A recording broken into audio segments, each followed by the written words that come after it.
How has developer outreach evolved in 2024?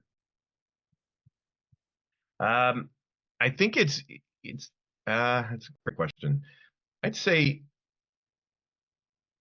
a mix of having to balance some of those muscles that we kind of stretched and exercised and grew around virtual, and having to do a lot more online content than the industry had to do for the first time in a while. Like those of us that have been around for a while, like we used to do online content and work a lot in forums and things like that. But I think the pandemic and the COVID time really kind of showed us we had to get back to that. So I think that's kind of how that has kind of evolved there, and having to leverage that.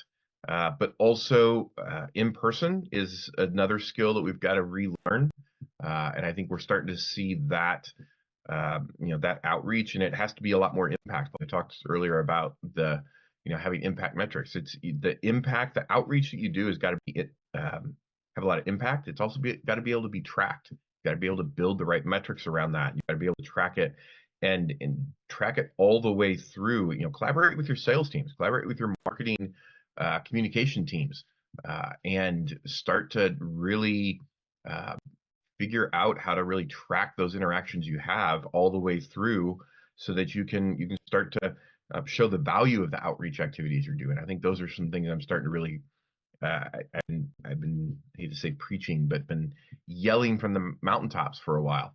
We've got to get back to that. We've got to understand it, and I'm starting to see a lot more people recognize the need for that.